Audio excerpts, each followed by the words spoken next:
A widow fought for her rejected granddaughter, abandoned on her doorstep.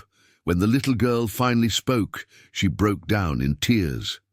No one could have imagined what would happen next, a story of resilience and hope that will touch your heart. Welcome back. Leave a like on the video, subscribe to the channel, and enjoy the story.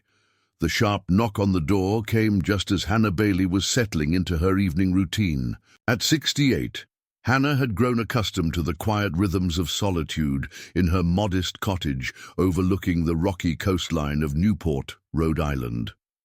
The October wind rattled the windows as she made her way to the door, arthritis making each step a deliberate act of will. When she opened it, the porch was empty, save for a small figure huddled against the biting coastal breeze.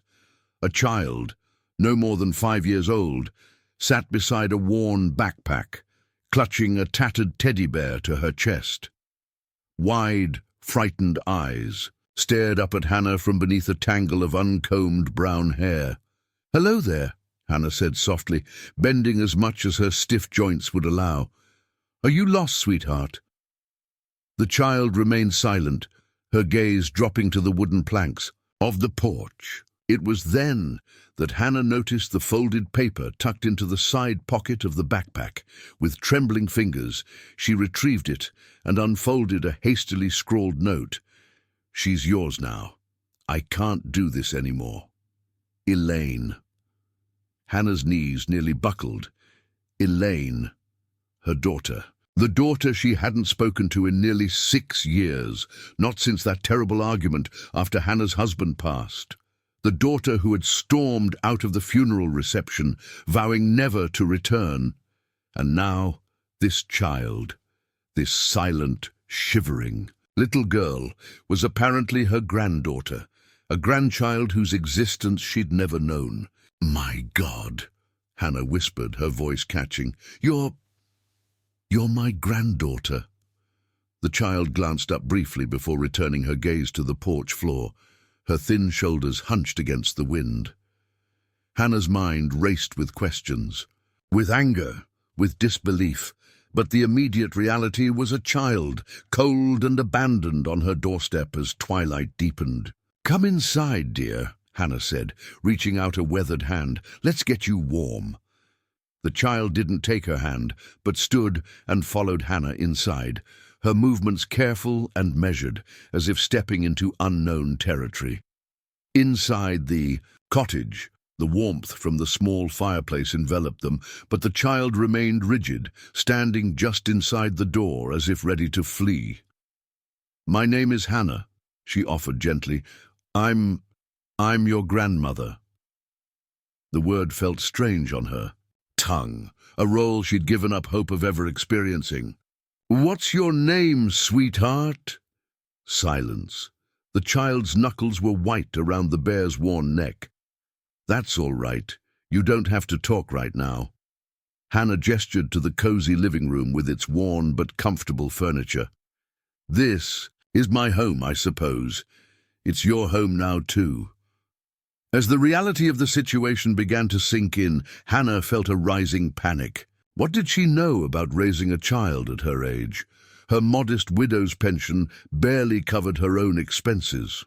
Her cottage, while perfect for a solitary woman, had only one bedroom.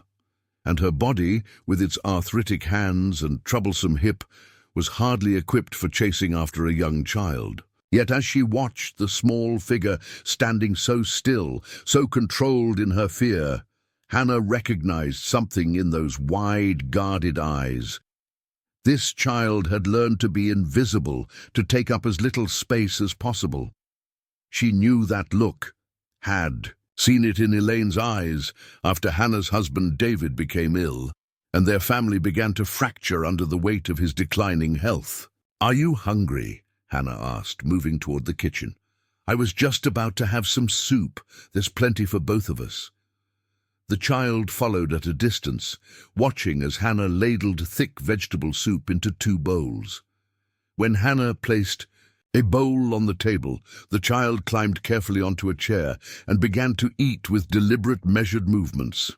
She ate like someone accustomed to having food taken away, quickly but neatly, her eyes occasionally darting to Hannah as if waiting for the other shoe to drop.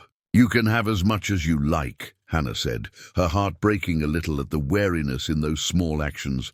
"There's bread too, if you want." That night Hannah gave the child her bedroom, making up the sofa for herself. Before turning out the light, she paused in the doorway, watching the small figure curled tightly under the quilt, the teddy bear clutched to her chest even in sleep. In the gentle light of the bedside lamp, Hannah could see Elaine in the child's features.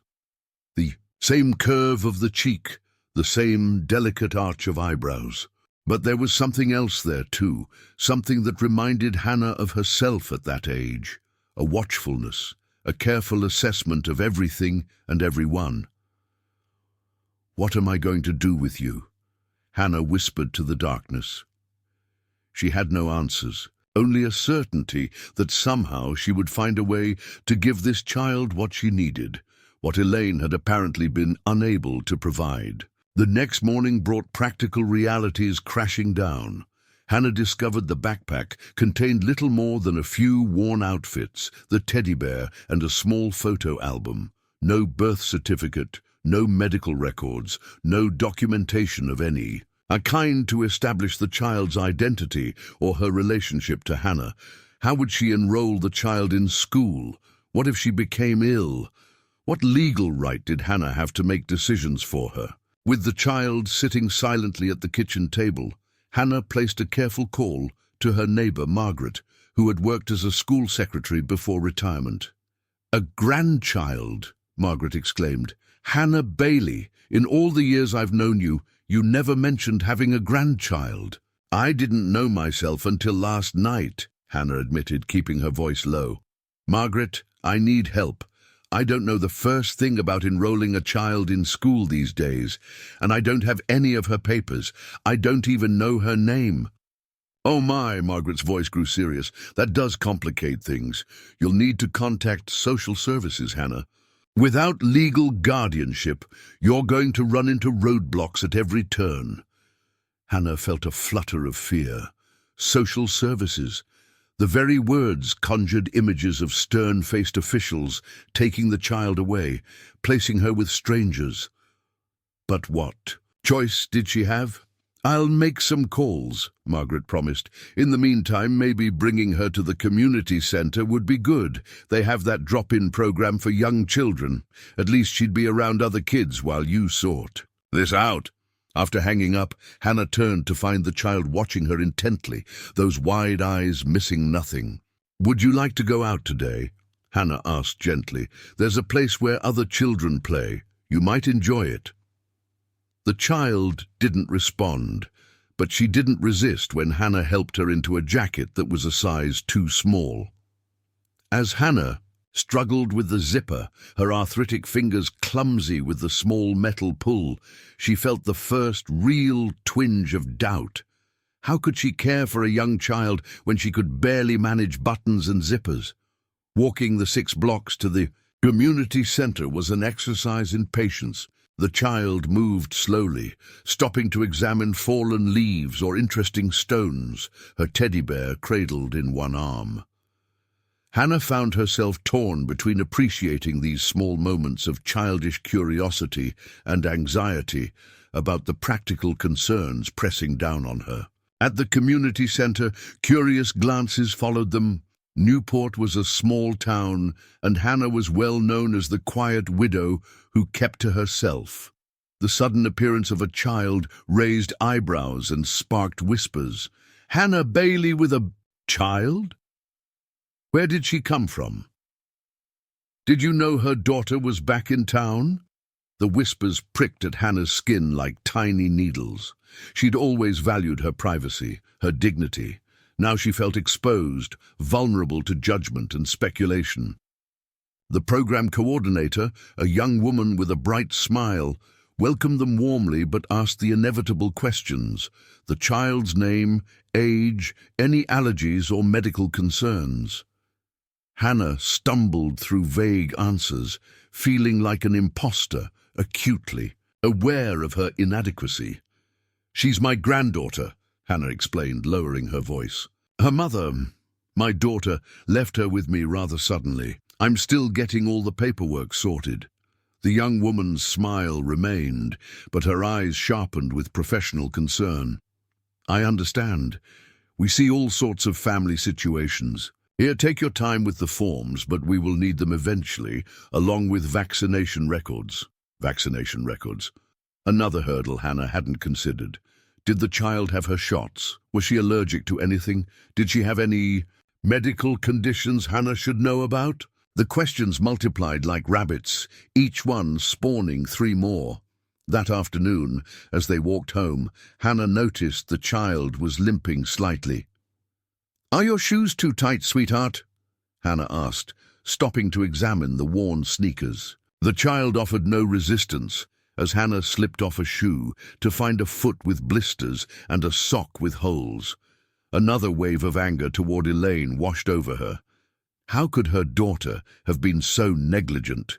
At home, as Hannah gently bathed the child's feet and applied bandages from her meager first aid kit, she made a mental list of immediate needs. Properly fitting clothes, shoes, a booster seat for the dinner table, children's books, school supplies. Her next pension check was 2 weeks away, and her savings were minimal. How would she manage? As if sensing her thoughts, the child looked up, those solemn eyes boring into Hannah's with an unspoken question. "Don't worry," Hannah said firmly, surprising herself with the conviction in her voice. "We'll figure this out together. You're safe here with me." That evening, as Hannah tucked the child into bed, still in her bedroom, though Hannah knew she would need to rearrange things soon, she brought the photo album from the backpack. "Would you like to look at this together?" she asked, settling carefully on the edge of the bed.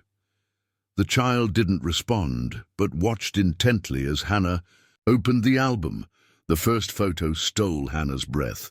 Elaine, looking younger and happier than Hannah had seen her in years, holding a newborn wrapped in a pink blanket, the date scrawled beneath, in Elaine's distinctive handwriting, May 12th, 2019, 5.5 years ago.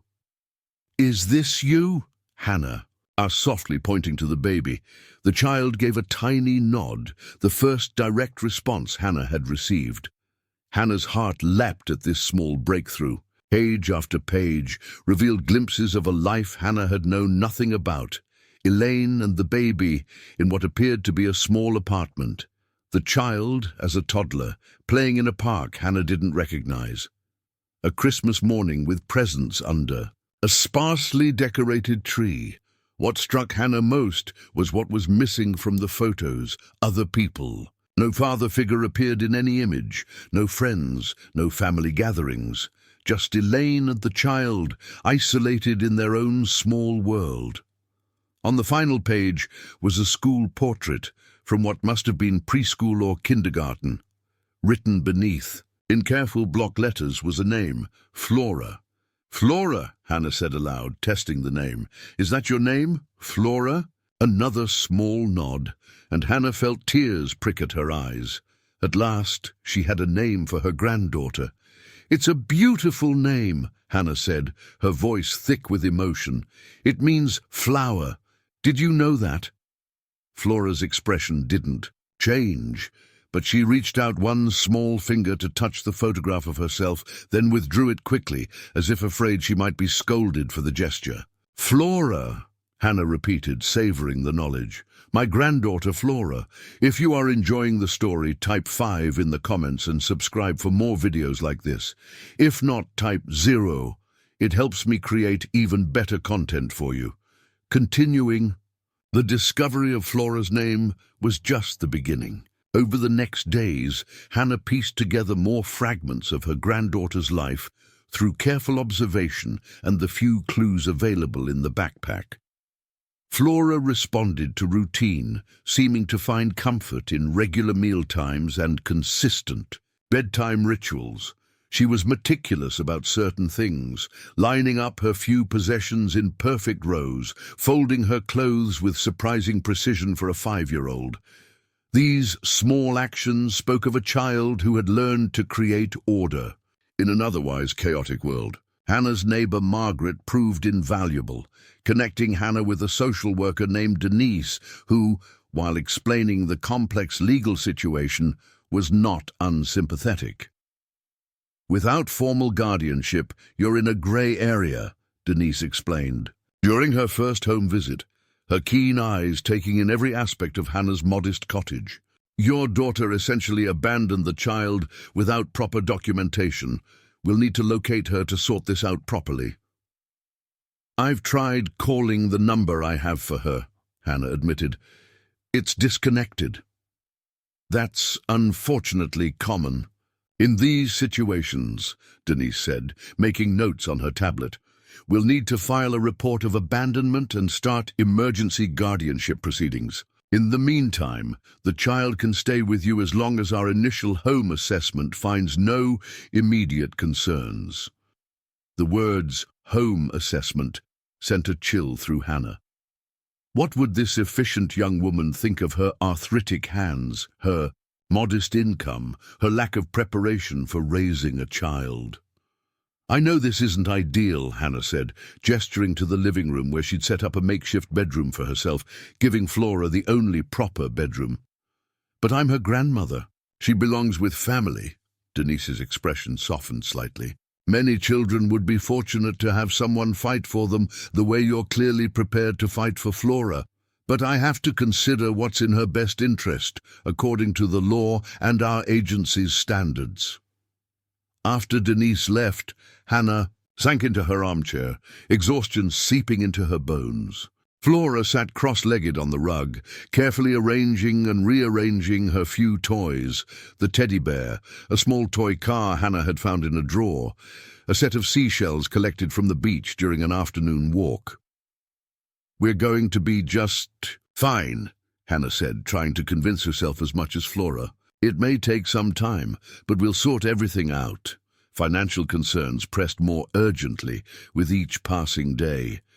A growing child needed so much, not just the basics of food and clothing, but school supplies, activities, possibly therapy.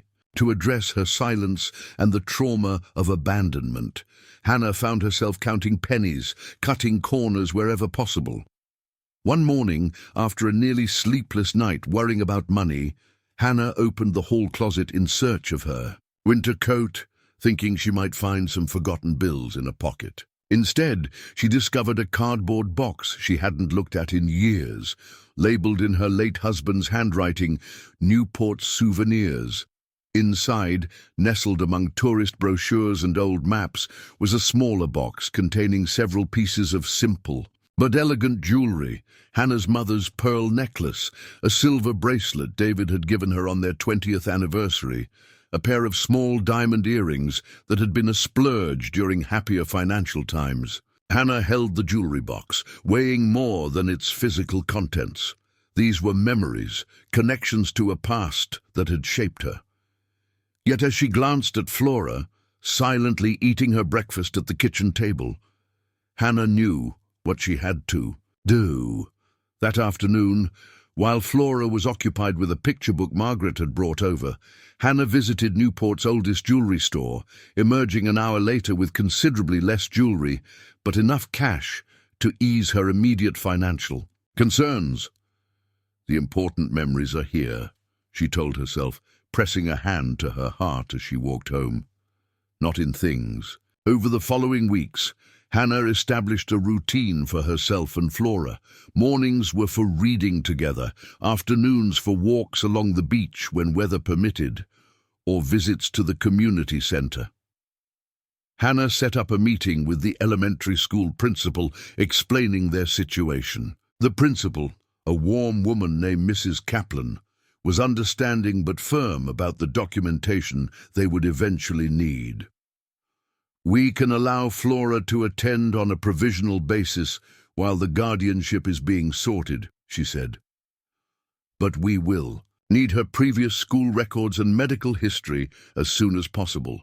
School presented new challenges. Flora's silence, initially attributed to the trauma of abandonment, became a greater concern in the classroom setting.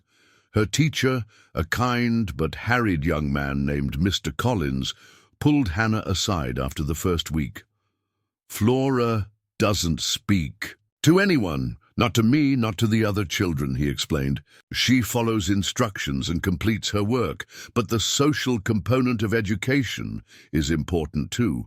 Has she been assessed for selective mutism?" Another term Hannah had never encountered, another concern to add to her growing list. The suggestion of psychological evaluation brought with it the spectre of more expenses, more appointments, more explaining their unusual situation to strangers. One rainy November morning, as Hannah struggled to button Flora's coat before school, her arthritic fingers simply wouldn't cooperate. The small buttons slipped repeatedly from her grasp, and a jolt of pain shot through her knuckles, bringing tears to her eyes. "I'm sorry, Flora," she said, frustration evident in her voice. "These old hands just don't work like they used to." To Hannah's surprise, Flora gently pushed Hannah's hands away and buttoned her own coat with practiced efficiency. Then, even more surprisingly, she reached up and carefully wiped a tear from Hannah's cheek with one small finger. The gesture, so unexpected and tender, broke something open in Hannah's heart. She gathered Flora into a gentle hug, and to her amazement, the child didn't stiffen or pull away, but leaned slightly into the embrace. "Thank you, sweetheart," Hannah whispered. "We make a good team, don't we?" As they walked to school that morning, Flora's small hand slipped into Hannah's for the first time, and Hannah felt a surge of fierce protectiveness. No matter what challenges lay ahead, she would fight to give this child what she needed: stability, safety, and love. The following day brought a new complication.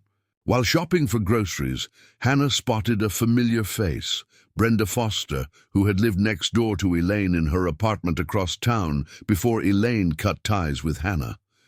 Brenda recognized Hannah immediately and approached with curious eyes. "Hannah, I heard rumors you had a child living with you now. Is it true?" Hannah hesitated, uncomfortable with the town gossip, but recognizing an opportunity for information. "Yes, my granddaughter Flora is staying with me." Brenda's eyebrows rose. "I had no idea Elaine had a daughter that age, though I suppose it makes sense. She moved into the apartment building about 5 years ago, kept to herself mostly." Hannah took a deep breath. "Brenda, have you seen Elaine recently? Do you know where she might be?" A shadow crossed Brenda's face. "Oh, Hannah, I thought you knew. Elaine moved out about a month ago. She was selling off furniture, gave away anything she couldn't sell, said she was moving to California with some new boyfriend who got a job out there. Mentioned something about a fresh start." Brenda paused, lowering her voice. "I did think it was odd that she was getting rid of children's things too, but I never imagined—" Hannah gripped her shopping cart tightly, the implications sinking in. Elaine hadn't abandoned Flora in a moment of desperation or crisis. She had planned it, methodically dismantling their life together, preparing to leave her daughter behind like unwanted furniture. "Did she mention the boyfriend's name? Or where in California?" Hannah asked, struggling to keep her voice steady. Brenda shook her head. "Just that he was younger, had money, and didn't want the baggage of ready-made family." Her words, not mine. She glanced around, then added in a hushed tone, "If you want my honest opinion, Hannah, Elaine didn't seem too broken up about leaving. Said something about finally getting to live the life she deserved." The conversation left Hannah shaken.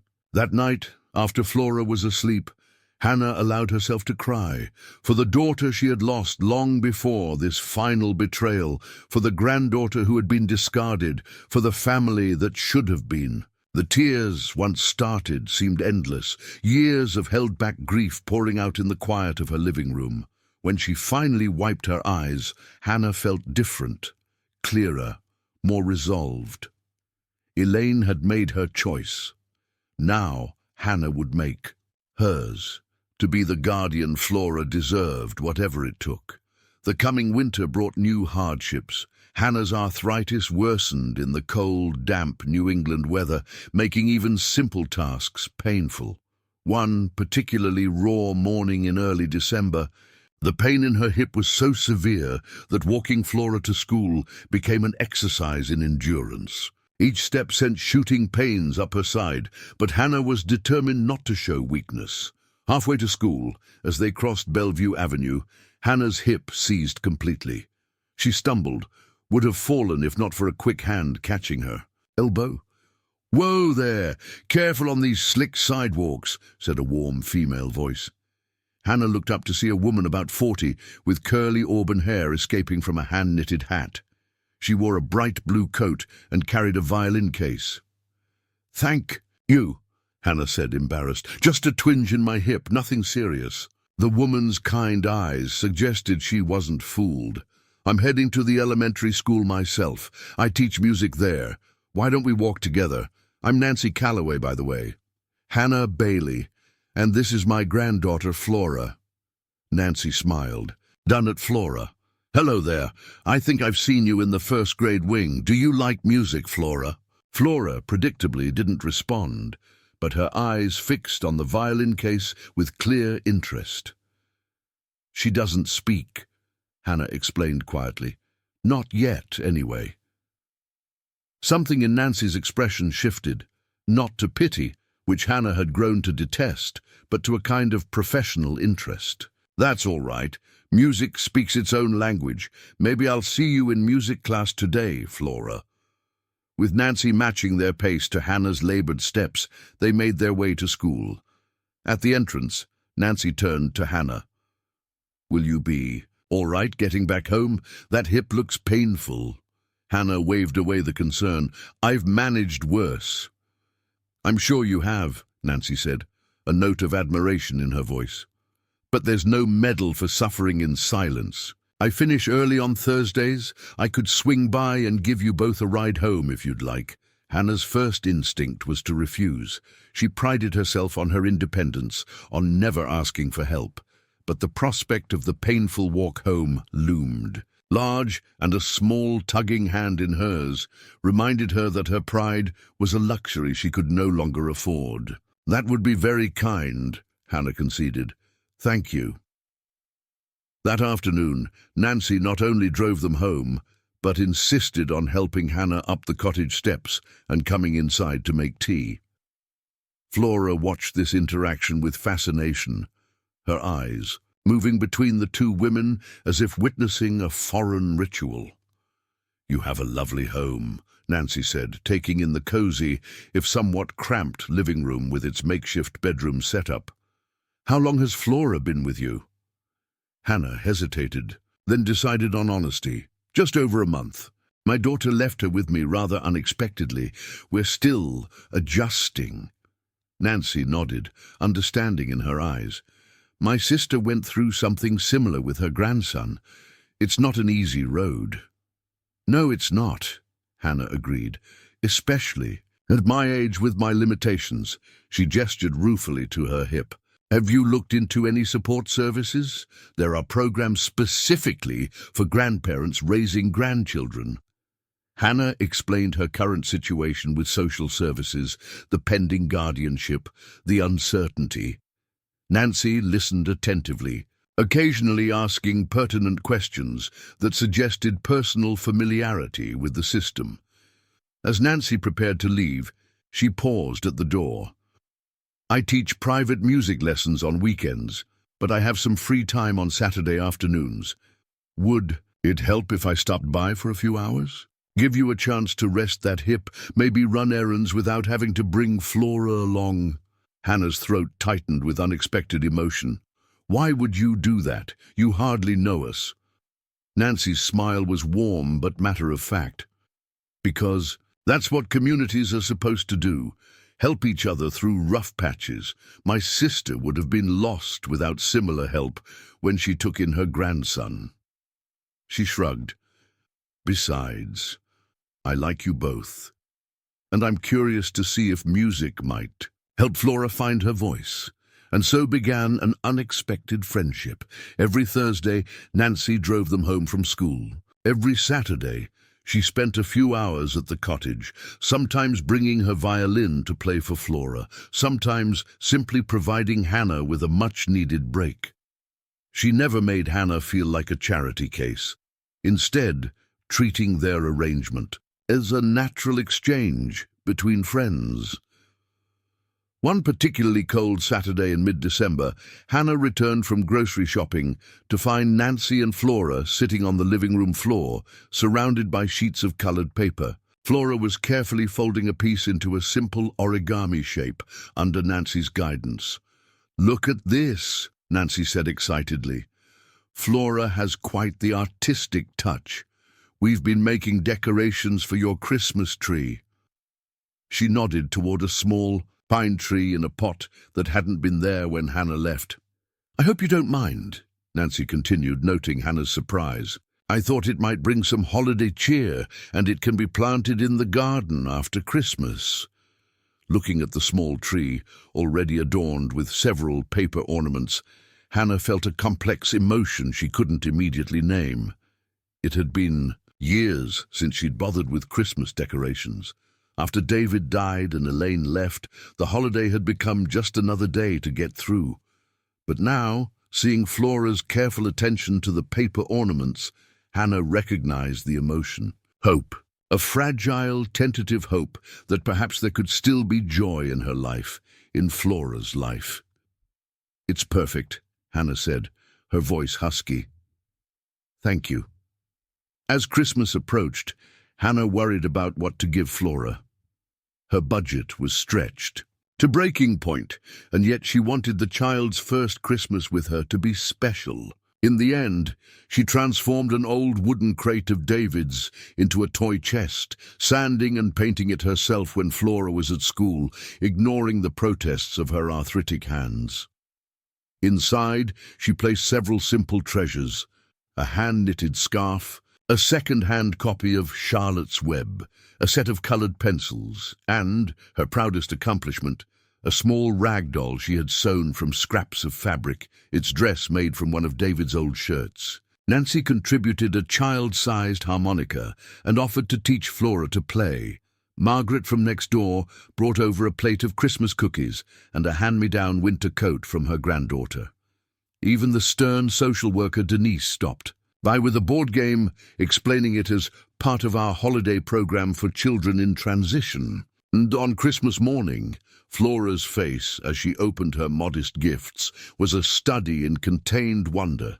She handled each item with reverence, especially the rag doll, which she immediately hugged to her chest. "I thought you might like a friend."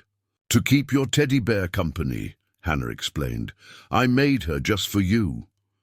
Flora ran her small fingers over the doll's dress, then looked up at Hannah with an expression that, while not quite a smile, held a new openness. For the first time, Hannah felt they were truly connecting, building something that might eventually become a relationship. Later that day, as they sat together on the sofa looking at picture books, Flora suddenly placed her hand on Hannah's arm. When Hannah looked down, questioning, Flora pointed to the rag doll, then to herself, then to Hannah. It took Hannah a moment to understand. "Yes, I made her for you. She's yours." Flora shook her head, frustrated, and repeated the sequence. "Doll herself, Hannah?" Understanding dawned. "Oh, you want to know if she's like us, the doll and you and me?" At Flora's nod, Hannah continued gently, "Yes, I suppose she is. Someone made her with love, just like your mother made you, and now she's found a new home with someone who will take good care of her." Hannah swallowed hard. "Just like you found a new home with me." Flora nodded solemnly, then returned to her book, apparently satisfied with this explanation. Hannah sat very still, tears pricking at her eyes, overwhelmed by this small but significant exchange, their first real conversation, conducted almost entirely without words. The new year brought fresh challenges. Social services increased their scrutiny, with Denise making more frequent home visits and asking increasingly pointed questions about Hannah's ability to provide long-term care. "We still haven't located your daughter," Denise explained during a January visit. Without her formal relinquishment of custody, this remains a complicated situation. What about abandonment? Hannah asked. She left Flora on my doorstep with nothing but a note. Surely that constitutes abandonment. It does, Denise agreed, but the courts still prefer clarity. Without your daughter's explicit consent, granting you permanent guardianship becomes a more rigorous process. She hesitated, then continued carefully. There's also the matter of your age and health, Mrs. Bailey. The court will want assurances that you're physically capable of caring for a young child for the foreseeable future. The implication was clear. At 68, with arthritic joints and a modest fixed income, Hannah wasn't the ideal guardian by social services standards. The thought of Flora being placed with strangers, even well-meaning foster parents, made Hannah's chest constrict with fear. January brought heavy snow to Newport, keeping Hannah and Flora largely housebound. The forced confinement might have been challenging, but Hannah discovered Flora had a gift for quiet focus, able to spend hours drawing, looking at books, or simply watching the snow fall outside the cottage windows. On a particularly snowy afternoon, as Hannah dozed in her armchair, she was awakened by a strange sound, a soft humming. Opening her eyes, she saw Flora by the window, the rag doll in her arms, humming a simple tune as she watched the falling snow. It was the first voluntary sound Hannah had heard from her granddaughter, and its sweet, fragile notes brought tears to her eyes. Not wanting to interrupt this precious moment, Hannah remained still, listening as Flora hummed what she eventually recognized as "Twinkle, Twinkle, Little Star," likely something Nancy had taught her during their music sessions. The tune eventually faded, and Flora returned to silence, but something had shifted. A door had cracked open, letting in the first ray of light. That evening, as Hannah tucked Flora into bed, she took a chance.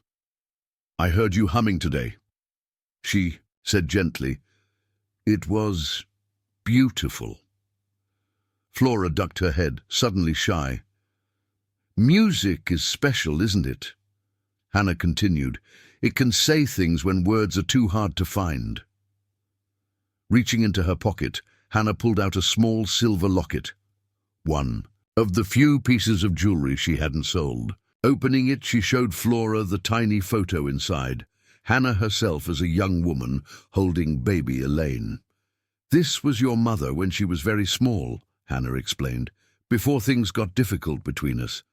I've kept this all these years, because no matter what happened later, I never stopped loving her." She closed the locket and placed it in Flora's small hand. "I'd like you to have this now, to remember that you're part of a family, even if it's a small one." Flora looked down at the locket, then back up at Hannah. Her lips moved, and though no sound emerged, Hannah could read the word she formed. Family. "That's right," Hannah whispered, tears welling. "We're family, and I promise you, Flora, I will never leave you. Never." 3 nights later, Hannah was awakened in the dead of night by a blood-curdling scream. She bolted upright on her living room sofa bed, momentarily disoriented, before realizing the sound had come from the bedroom, from Flora. Moving as quickly as her stiff joints allowed, Hannah rushed to the bedroom to find Flora sitting up. In bed, her face wet with tears, her body shaking with silent sobs. A nightmare. "Oh, sweetheart," Hannah said, sitting carefully on the edge of the bed. "It's all right. You're safe." Flora looked up, her eyes wide with terror, then did something she had never done before. She launched herself into Hannah's arms, clinging with surprising strength. Hannah held her, rocking gently, murmuring soothing words until the shaking subsided. As she began to pull away, thinking Flora had fallen back asleep, a small voice, hoarse from disuse but unmistakable, whispered, "Will you leave me too?" The words, the first Hannah had heard from Flora's lips, struck like physical blows. The fear behind them, the expectation of abandonment, told Hannah everything about what this child had endured. "No," Hannah said firmly, raising Flora's chin so their eyes met. "I will never leave you. You are my granddaughter, and I love you. We're together now, and that's how we'll stay." Flora studied Hannah's face with those old soul eyes, searching for truth or deception. Whatever she saw must have satisfied her, because she nodded once and whispered, "Promise." "I promise," Hannah said, her voice breaking with emotion. "With all my heart." The next morning, as they ate breakfast, Flora spoke again, just a simple "thank you," when Hannah placed a plate of toast before her, but the words might as well have been poetry for the joy they brought. From that day forward, Flora began to speak, not often and not to everyone, but the silence was broken. To celebrate this breakthrough and to give Flora a sense of permanence, Hannah created a ritual. Each night before bed, they would write a simple affirmation on a colorful sticky note and place it on the refrigerator door. The first one, written in Hannah's careful script with Flora's input, read, "I am safe, I am loved, I am home." As January turned to February, these notes multiplied, creating a bright collage of reassurance. My voice matters. Grandma Hannah keeps her promises. It's okay to be happy. Our family is small but strong. The breakthrough with Flora's speech changed everything. When Hannah reported it to Denise, the social worker's professional demeanor cracked, revealing genuine pleasure. "That's significant progress," she said, making notes on her tablet. "Children who've experienced abandonment often struggle with trust and attachment. The fact that she's speaking to you indicates she's beginning to feel secure." Hannah nodded, allowing herself a moment of pride. "She still doesn't speak much to others. Just to me and occasionally to Nancy, the music teacher I mentioned." "That's not unusual," Denise assured her. "Building trust takes time. The important thing is she's started the process." She hesitated, then added, "This certainly strengthens your case for guardianship, Mrs. Bailey. The child is clearly bonding with you." For the first time, Hannah allowed herself to believe they might actually succeed, that Flora might officially become hers to protect and raise. It was the very next day that their fragile peace was shattered. Hannah was preparing dinner, with Flora sitting at the kitchen table drawing, when a sharp knock came at the door. Hannah opened it to find a tall, thin woman in an expensive-looking coat, her blonde hair styled in a sleek bob that contrasted sharply with the wind-blown look of the locals. "Can I help you?" Hannah asked, noting the rental car parked in her driveway. The woman's gaze was cool, assessing. "Hello, Mother." Hannah's heart seemed to stop. "Elaine?" At the sound of the name, there was a clatter from the kitchen as Flora dropped her crayon, her small face draining of color. "May I come in?" Elaine asked, already stepping forward. "It's freezing out here." Hannah moved aside mechanically, too shocked to refuse. Elaine swept into the cottage, her designer boots clacking on the wooden floor, her eyes taking in the modest surroundings with barely concealed disdain. "So this is where you've been hiding her," Elaine said, spotting Flora, who had shrunk back in her chair, her hands gripping the edge of the table so tightly her knuckles were white. "I haven't been hiding anyone," Hannah said, finding her voice at last. "You left her on my doorstep, Elaine, with nothing but a note saying, 'She's yours now.'" Elaine waved a dismissive hand. "I was going through a difficult time. I needed space to sort things out." "Space?" Hannah repeated incredulously. "You abandoned your 5-year-old daughter without so much as a phone call. You sold your furniture, your apartment. You were moving to California with a new boyfriend, or have you forgotten that part?" A flash of surprise crossed Elaine's face. "You've been checking up on me." "I've been trying to understand how my daughter could do such a thing," Hannah countered. "More importantly, I've been trying to give Flora what she needs: stability, safety, love, while dealing with social services and school registrations and 1,000 other details you never bothered to provide." Elaine's expression hardened. "Well, I've sorted things out now. I've come to take her back." The world seemed to tilt beneath Hannah's feet. Take her back? After 3 months without a word? After she's finally started to feel safe, to speak again? "She's my daughter," Elaine said coldly, "and I've decided I want her back." Hannah looked over at Flora, who sat frozen in her chair, eyes wide with fear. The progress of the past weeks, the words, the trust, the affirmations on the refrigerator, all seemed terribly fragile in the face of this new threat. "This isn't about what you want, Elaine," Hannah said, surprising herself with the steel in her voice. "It's about what Flora needs, and she needs stability, not another upheaval." Elaine's laugh was brittle. "And you think you can provide stability? You're 68 years old, Mother. You live on a fixed income in a one-bedroom cottage. You can barely button her coat with those arthritic hands of yours. How exactly is that stable?" Each word struck like a physical blow because they echoed Hannah's own darkest fears. But then she caught sight of Flora's face, the terror there, but also something else, a desperate hope that Hannah would keep her promise, that she wouldn't be abandoned again. "I may be old," Hannah said quietly, "and I may not be perfect, but I have never, would never, leave a child alone and afraid. I promised Flora I would be there for her, and unlike you, I keep my promises." Elaine's face flushed with anger. "You have no right to judge me. You have no idea what I've been through." "No, I don't," Hannah agreed, "because you chose not to tell me. You chose to cut me out of your life, and then you chose to use me when it suited you, dumping your daughter on my doorstep when she became inconvenient." "This isn't over," Elaine hissed. "I'm her mother. I have rights." "Yes, you do," Hannah acknowledged.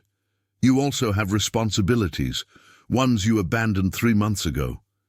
If you want to be part of Flora's life, you'll need to demonstrate that you're actually prepared to put her needs before your own for once." Elaine's gaze shifted to Flora, who was still frozen in place.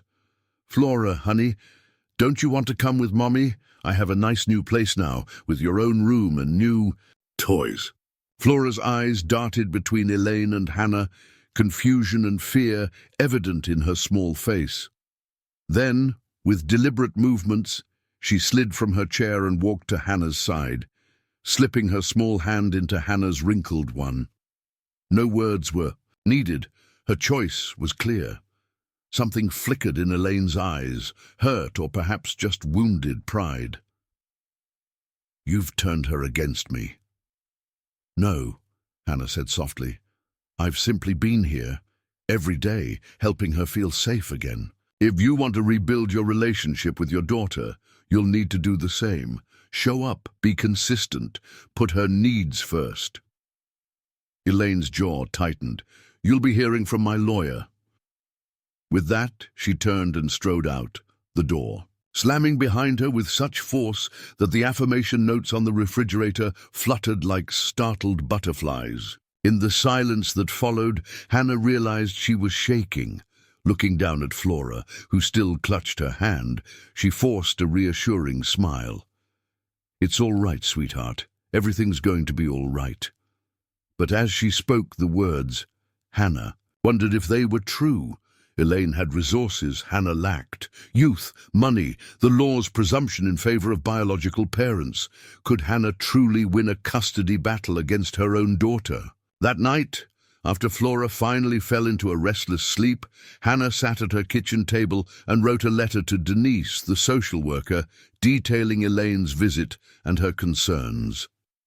Then she made a list of everyone who might be able to provide character references: Nancy, Margaret, Mrs. Kaplan from the school, even Mr. Collins, Flora's teacher. If it came to a legal battle, Hannah would need all the support she could muster. As she wrote, a strange thought occurred to her. For the first time in years, she was not alone in her struggle.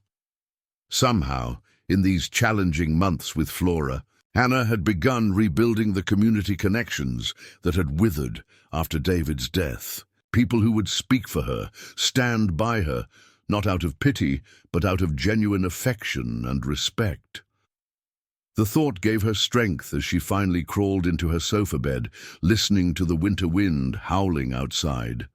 Whatever came next, they would face it together, not just Hannah and Flora, but the small circle of allies they had gathered around them. The following week brought a formal letter from a high-powered Boston law firm stating Elaine's intention to reclaim custody of Flora. The letter painted a damning picture of Hannah as an elderly woman with health issues, inadequate resources, and no legal standing, who was holding Elaine's daughter without proper authorization. Hannah took the letter directly to social services, where Denise read it with a deepening frown. "This complicates things significantly," she admitted. "As I mentioned before, the courts generally favor biological parents unless there's clear evidence of unfitness." "Abandonment isn't evidence of unfitness?" Hannah asked incredulously. "It certainly raises concerns," Denise said carefully. "But if your daughter can demonstrate that she's now stable and able to provide for Flora, the court may view the abandonment as a temporary lapse in judgment during a period of crisis." Hannah felt cold despair washing over her. So after everything, after abandoning her child for 3 months, after the progress Flora has made with me, Elaine can just waltz back in and take her. Denise's expression was sympathetic but realistic. "It's not quite that simple.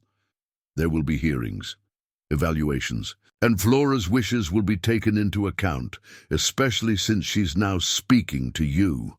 She leaned forward. "Don't give up, Mrs. Bailey. You've done remarkable work with Flora. That counts for something in family court." As winter gave way, to early spring, the legal machinery ground into motion. Hannah found herself shuttling between meetings with the court-appointed guardian ad litem, psychological evaluations for both her and Flora, and consultations with a legal aid attorney, who had agreed to take her case. Throughout it all, Flora regressed, returning to long periods of silence and developing new anxieties: fear of going to school, fear of being alone, night terrors that left her exhausted and Hannah at her wits' end. "She thinks I'm going to disappear while she's at school," Hannah explained to Nancy during one of their Saturday visits, "or that Elaine will come and take her away when she's not looking." Nancy, who had become Hannah's closest ally during this ordeal, nodded understanding. Children who've experienced abandonment often develop separation anxiety. It's as if they're constantly waiting for the other shoe to drop. "I keep telling her I won't leave, that I'll fight for her," Hannah said, rubbing her aching hands. "But how can I promise something I might not be able to deliver?" Nancy considered this thoughtfully. Maybe it's not about promising outcomes, but about promising effort. You can honestly tell her that you will always do everything in your power to keep her safe and loved, whatever happens. This approach seemed to help. Flora still struggled, but the ritualistic affirmations on the refrigerator expanded to include new ones. "Grandma Hannah is fighting for me. I'm brave enough to go to school. It's okay to be scared sometimes." March brought the first court hearing, a preliminary affair where both sides presented their initial arguments. Elaine arrived with her Boston attorney, a shark in an expensive suit, and a surprise companion, a distinguished-looking man in his 50s, whom she introduced as her fiancé, Gerald Peterson. "Gerald is a pediatric surgeon," Elaine informed the judge smoothly. "He's fully supportive of Flora, coming to live with us in our home in Beacon Hill." Hannah, sitting with her legal aid attorney, felt hopelessly outmatched. Her modest clothing and arthritic posture contrasted sharply with Elaine's polished appearance and confident demeanor. Even worse, Elaine had obviously been coached well. Gone was the dismissive woman who had stormed into Hannah's cottage. In her place was a contrite mother who spoke of a mental health crisis that had led to her regrettable temporary lapse in judgment. "I've been in therapy," Elaine told. The judge, her voice catching with what seemed like practiced emotion. "I understand now that I was suffering from untreated postpartum depression that evolved into more serious issues. But I'm better now, stable, and ready to provide the home my daughter deserves." Hannah's attorney did her best, emphasizing the abandonment, Flora's progress under Hannah's care, and the psychological harm another uprooting would cause. But as they left the courthouse, Hannah couldn't shake the feeling that they were fighting a losing battle. "She's lying," Hannah said, bitterly as they walked to the parking lot. "About the depression, about her fiancé's support, probably about everything." Her attorney sighed. "Unfortunately, proving that is another matter. We need concrete evidence of instability or unfitness, not just your suspicions." The weeks that followed were a blur of legal maneuvers, evaluations, and mounting anxiety. Throughout it all, Flora became increasingly withdrawn, as if preparing herself for another abandonment. The progress they had made, the words, the trust, the small joys, seemed to be slipping away day by day.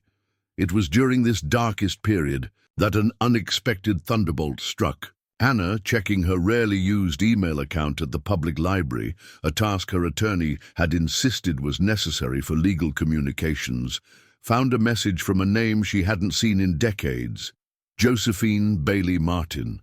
Her sister. Hannah stared at the screen in disbelief. Josephine, Joey as she'd been called in their youth, had been estranged from Hannah for over 20 years, the result of a bitter dispute over their parents' estate. The last Hannah had heard, Joey was living somewhere in Arizona, having built a successful career in real estate. The email was direct, as Joey had always been. "Hannah, I saw a social media post about your custody battle for a grandchild. Is this true? If so, I want to help. Despite our differences, you're my sister, and family should stand together in times of need. I've done well financially and have resources that might be useful. More importantly, I have no children of my own and would consider it a privilege to support my great niece in any way possible. Please call me at the number below if you're willing to speak." Joey. Hannah sat motionless, torn between old hurt and desperate need. The dispute with Joey had been vicious, with accusations of manipulation and favoritism that had never been resolved. Could she truly trust this sudden reappearance? But with Flora's future hanging in the balance, could she afford not to? With trembling fingers, Hannah dialed the number. A familiar voice answered on the second ring. "Joey," Hannah said, her voice catching. "It's Hannah." There was a moment of silence, then a rush of words. "Hannah, thank God. I wasn't sure you'd call. Tell me everything. How can I help?" As Hannah explained the situation, Joey listened, without interruption. When Hannah finally fell silent, Joey's response was immediate and decisive. "I'm coming to Newport today. I'll be on the next flight." "Joey, you don't have to." "Yes, I do," Joey cut in firmly. "I abandoned you once before, when we should have supported each other after Mom and Dad died. I won't make that mistake again." True to her word, Josephine arrived in Newport that evening, checking into a hotel near Hannah's cottage and appearing on her doorstep the following morning. At 65, Joey was still the beauty of the family. Her silver hair stylishly cut, her posture straight and confident. But Hannah was struck most by the familiar, determined set of her jaw, the same expression Joey had worn as a child when she decided to master a difficult piano piece or win a school debate. The sisters' reunion was awkward at first, decades of hurt and misunderstanding creating a wall between them. But when Joey met Flora, something shifted. The child, normally wary of strangers, studied Joey with curious eyes. "You look like Grandma Hannah," Flora observed quietly, one of the few full sentences she'd spoken in weeks. Joey's face softened with emotion.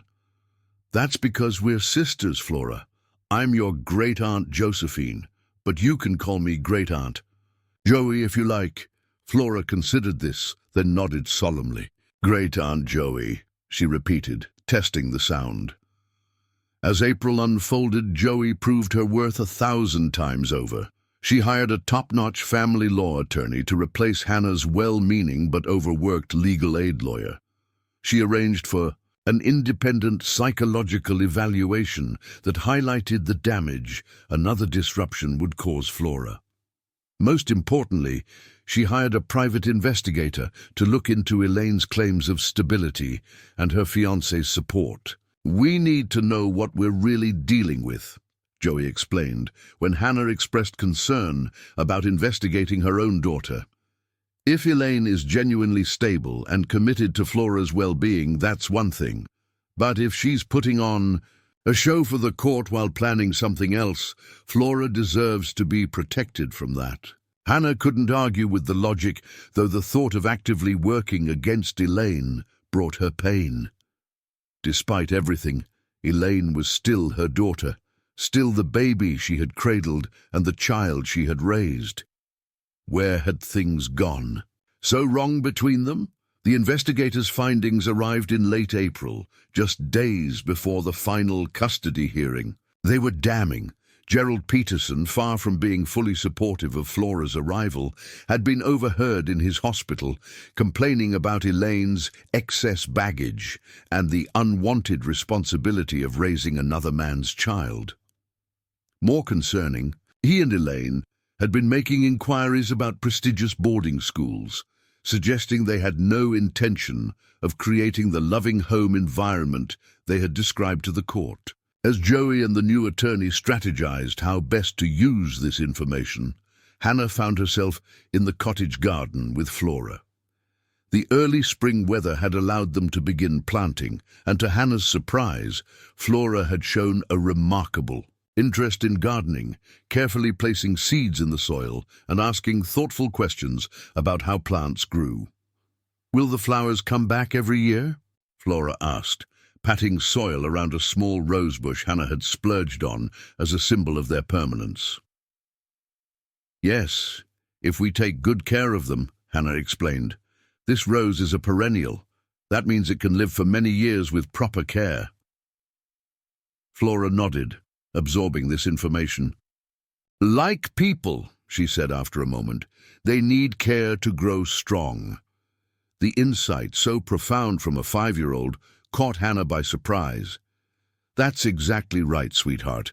Everything needs care to thrive. Plants, animals, people." Flora was silent for a moment, concentrating on her planting.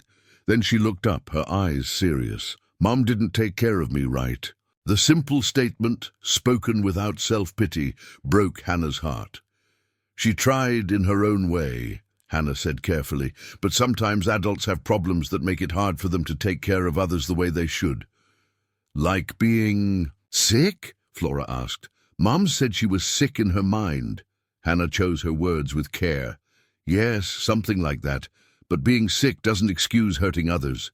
Your mother made choices that weren't fair to you. That's why I'm fighting so hard to keep you with me, so you can grow strong and happy, like our garden." Flora seemed satisfied with this explanation. She returned to her planting, humming softly to herself. The same tune Hannah had heard months ago, "Twinkle, twinkle, little star," but with more confidence now, as if she no longer feared being heard. Have you ever fought for someone you love against seemingly impossible odds? Have you known someone who had to rebuild their life after being abandoned? Let me know in the comments below. As May approached, bringing warmer weather and longer days, Hannah found herself preparing for the final custody hearing with a mixture of dread and determination.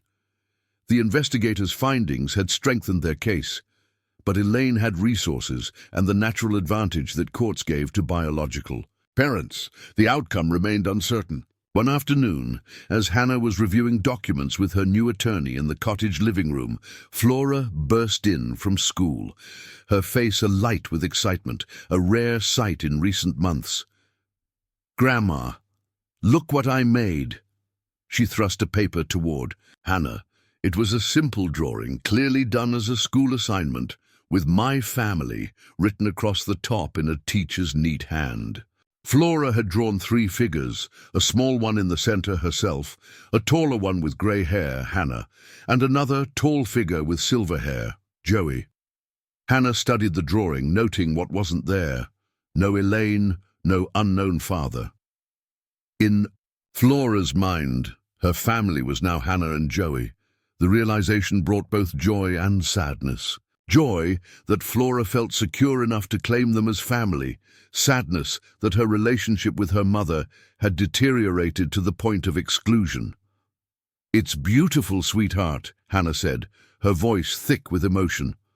"Would you like to hang it on the refrigerator with our affirmations?" Flora nodded eagerly, and together they added the drawing to their collection. As Hannah placed a magnet to secure it, she noticed Flora studying the affirmations with a thoughtful expression. "Can we write a new one?" Flora asked. "Of course," Hannah said, reaching for the sticky notes. "What would you like it to say?" Flora thought for a moment, then declared, "My voice matters. The judge will listen." Hannah felt her throat constrict.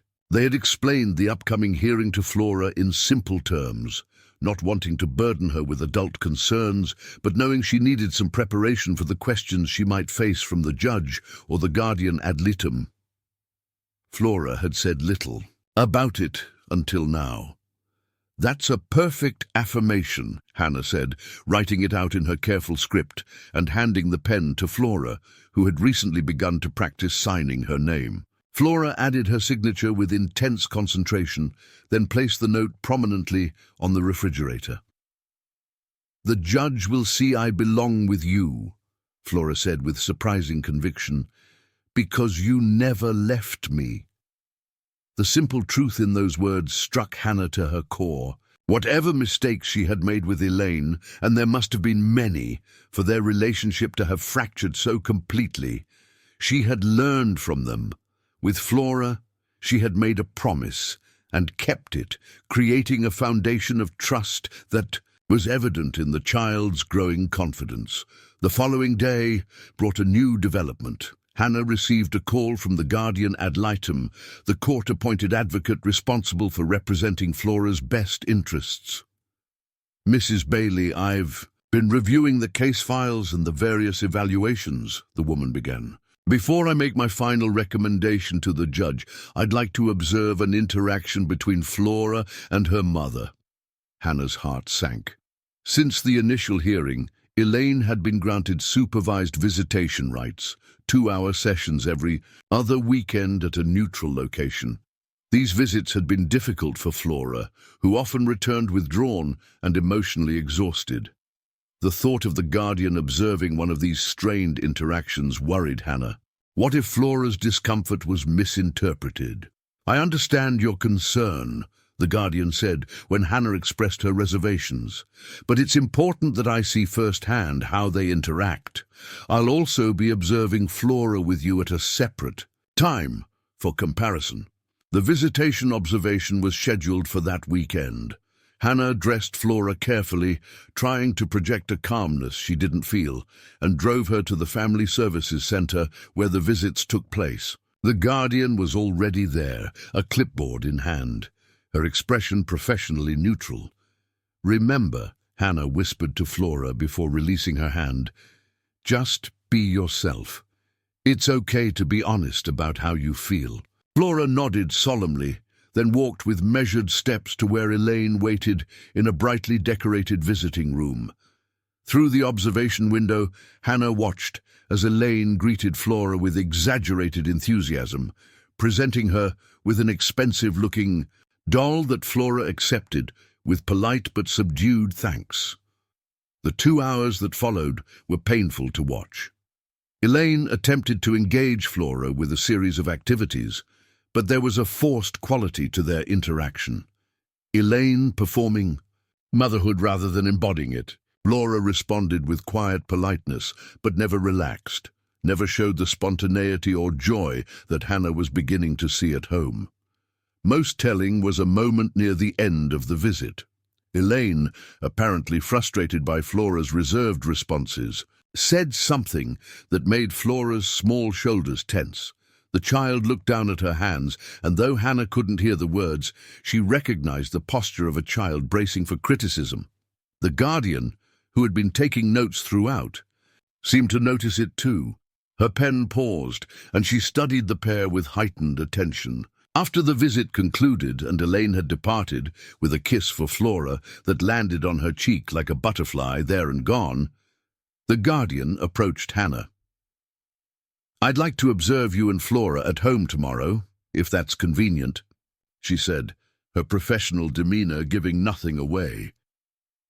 The home observation the next day was a stark contrast. Despite the pressure of being watched, Flora and Hannah fell into their natural rhythm. They prepared lunch together, with Flora standing on a stool to help mix the salad dressing. They worked in the garden, Flora explaining to the guardian with surprising eloquence how different plants needed different kinds of care. They reviewed Flora's reading homework, Hannah patiently helping with difficult words without taking over. It wasn't perfect. Hannah's arthritis made her drop a spoon at one point, and Flora had a small tantrum when she couldn't find her favorite colored pencil, but it was real. The guardian observed it all, making occasional notes, but mostly watching the natural flow of their interaction. As she prepared to leave, the guardian spoke directly to Flora. "Thank you for showing me your home and your garden, Flora. I have just one more question. If you could wish for anything right now, what would it be?" Flora thought for a moment, then said with quiet certainty, "I wish to stay with Grandma Hannah forever, and for Mum to stop being mad all the time." The second part of her wish caught Hannah by surprise. Despite everything, Flora still cared about Elaine's emotional state, still hoped for her happiness. It was a generosity of spirit that humbled Hannah. The guardian thanked them both and departed, giving no indication of her forthcoming recommendation. Joey, who had tactfully made herself scarce during the observation, returned with takeout dinner and a bottle of wine. "How did it go?" she asked, setting out the containers on the kitchen table. "I think, well," Hannah said cautiously. Flora was amazing, just herself. But the guardian was very professional, very neutral. I couldn't read her at all. Joey poured wine for both of them and raised her glass. "To Flora," she said, "the most resilient 5-year-old I've ever met, and to my sister, who turns out to be a pretty remarkable grandmother." Hannah clinked her glass against Joey's, emotion welling in her throat. Whatever happened in court, this reconciliation with her sister was an unexpected gift, one she would treasure regardless of the outcome. As the date of the final hearing approached, a new wrinkle appeared. Hannah received a call from the attorney Joey had hired, her voice urgent. "Mrs. Bailey, I've just received a communication from your daughter's attorney. They're proposing a settlement." Hannah's heart raced. "What kind of settlement?" The attorney hesitated. "It's unusual. Your daughter is offering to drop her custody claim in exchange for a financial settlement." "What?" Hannah was stunned. "She wants to sell her rights to Flora for money?" "Essentially, yes. The amount they're asking is substantial, $50,000. They're framing it as compensation for emotional distress and future child support." Hannah felt physically ill. That Elaine would treat her own child as a commodity to be bartered away was beyond comprehension. Yet a small, pragmatic part of her mind recognized this as an opportunity, a guaranteed outcome rather than the uncertainty of a judge's decision. "Do we have that kind of money?" she asked, her voice hollow. "Your sister might," the attorney acknowledged, but before you even consider this, I should tell you that such arrangements, while not technically illegal if structured properly, are ethically questionable and might not be viewed favorably by the court if disclosed. That settled it for Hannah. Then we refuse. I won't buy my granddaughter, and I won't participate in anything that might later be used to question her placement with me. We'll take our chances with the judge. When she related the conversation to Joey that evening, her sister's reaction was immediate and fierce. "The absolute nerve!" Joey exploded. "To treat that child like a piece of property to be sold to the highest bidder." "It actually confirms what we suspected," Hannah said quietly. "Elaine doesn't truly want Flora back. She wants to win, or to punish me, or to extract something for herself. But she doesn't want the daily responsibility of motherhood." Joey's expression softened. "Oh, Hannah. What happened with Elaine? She wasn't raised this way." Hannah shook, her head, old pain resurfacing. "I've asked myself that 1,000 times. After David got sick, she changed, became angry, distant. I thought it was grief, that she'd work through it, but instead, she just hardened. By the time David died, I barely recognized her." The sisters sat in silence, contemplating the brokenness that had led to this moment. Then Joey reached across the table and squeezed Hannah's hand. "Whatever happened with Elaine, you've been given a second chance with Flora, and from what I've seen, you're doing everything right this time." The final hearing arrived on a perfect spring day, the kind that seemed to mock the gravity of what was at stake. The courtroom was imposing, all dark wood and formality. Hannah sat with her attorney and Joey, trying to project confidence for Flora's sake. The child was with a court attendant in another room, to be brought in only if the judge required her testimony. Elaine arrived with her attorney, but notably without her fiancé. She avoided Hannah's gaze, studying her manicure with apparent fascination as the proceedings began. The guardian ad litem presented her recommendation first. Flora should remain in Hannah's custody, with Elaine granted supervised visitation and required to complete parenting classes and therapy before any reconsideration of the arrangement. Her report emphasized the stable attachment Flora had formed with Hannah, the child's clear preference, and the psychological harm another disruption would cause. Elaine's attorney argued passionately about the sanctity of the parent-child relationship and Elaine's improved circumstances, but the momentum seemed to have shifted. When the judge asked about Gerald Peterson's absence, Elaine's composure cracked slightly. "He had a surgical emergency," she said, a flush rising on her cheeks. "I see," the judge said neutrally. "And is Mr. Peterson fully supportive of your petition for custody?" "Of course," Elaine said, but her voice lacked conviction. The judge nodded, making a note. "Mrs. Bailey, do you wish to address the court?" Hannah rose slowly, her heart pounding. She had prepared words, practiced them with Joey, but standing there, facing the judge who held Flora's future in his hands, she set aside her notes and spoke from her heart. "Your Honor, I'm not a perfect guardian. I'm older than ideal. My income is modest, and my health has its challenges, but I love my granddaughter with every fiber of my being, and I have devoted myself to giving her the stability and security she desperately needs." She paused, gathering her courage. "I don't wish to speak ill of my daughter. I believe she loves Flora in her way. But love isn't just a feeling. It's a commitment, a daily choice to put someone else's needs above your own. I've made that choice, Your Honor, and I will continue to make it every day for as long as I'm blessed to have Flora in my life." It would be another day of agonizing waiting before the judge's written decision arrived. When it did, Hannah had to read it 3 times to believe it. Permanent guardianship granted to Hannah Bailey, with Elaine permitted supervised visitation on the condition that she complete court-ordered parenting classes and therapy. "We won," Joey whispered, reading over Hannah's shoulder. "Hannah, we actually won." Hannah couldn't speak, overcome with relief so profound it felt like physical pain. They had won. Flora would stay with her. The battle that had seemed so hopeless just months ago had ended in victory. That evening, as they celebrated with a small party at the cottage, Nancy, Margaret, and other neighbors who had supported them joining in the celebration, Hannah noticed Elaine's car parked across the street. She slipped outside and approached cautiously.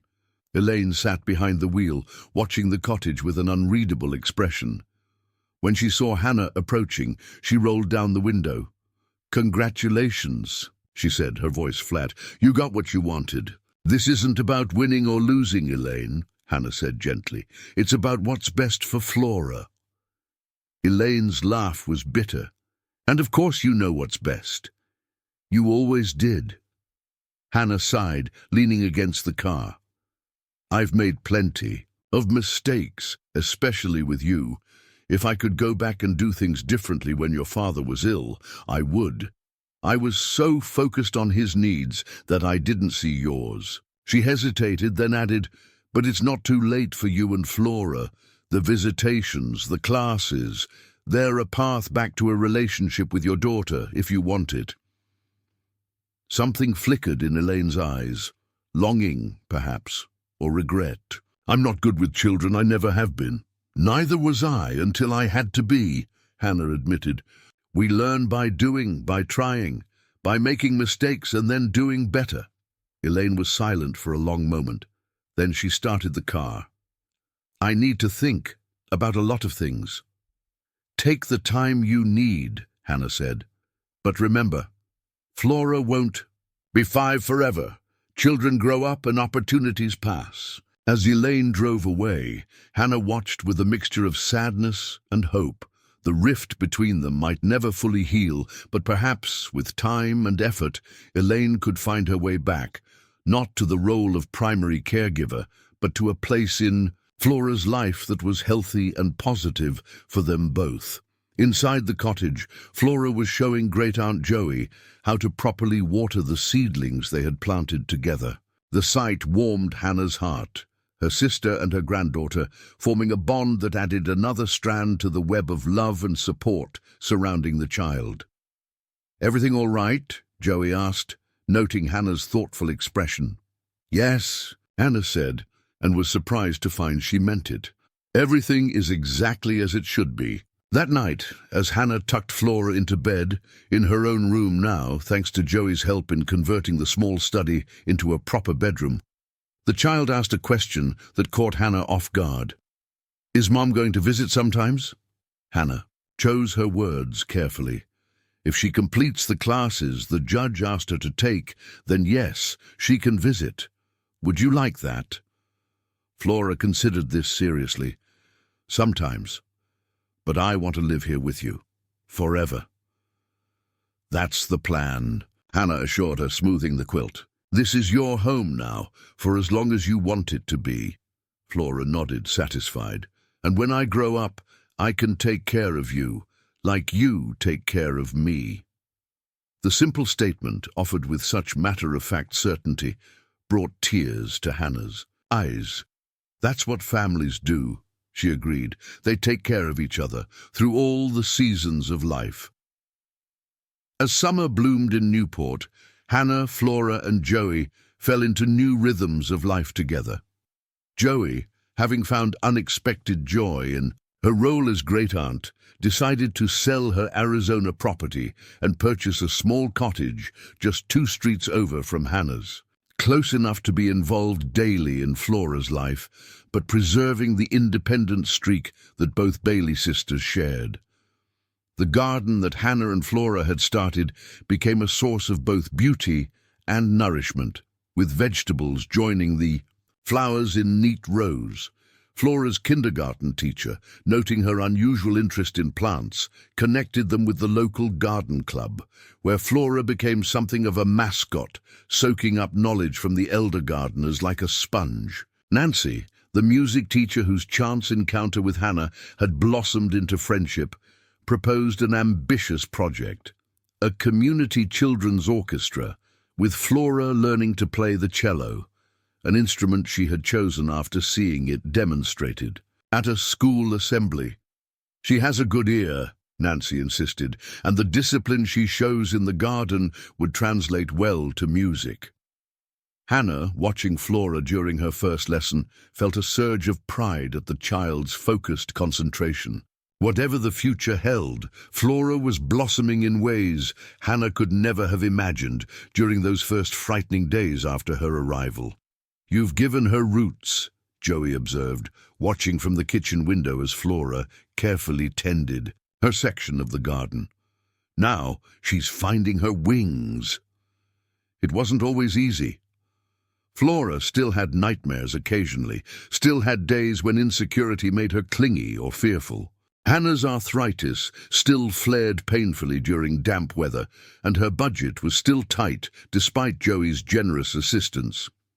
Elaine, after initially signing up for the court-ordered classes, had attended sporadically and then stopped coming. Altogether, her visits to Flora becoming less frequent until they ceased entirely. But these challenges were balanced by new joys. Flora's first successful recital with the children's orchestra, Hannah being recognized by the town council for establishing a support group for grandparents raising grandchildren, Joey discovering a talent for teaching art at the community center. The small family they had created together was thriving, branching out to include others who enriched their lives in unexpected ways. As the one-year anniversary of Flora's arrival approached, Hannah planned a small celebration.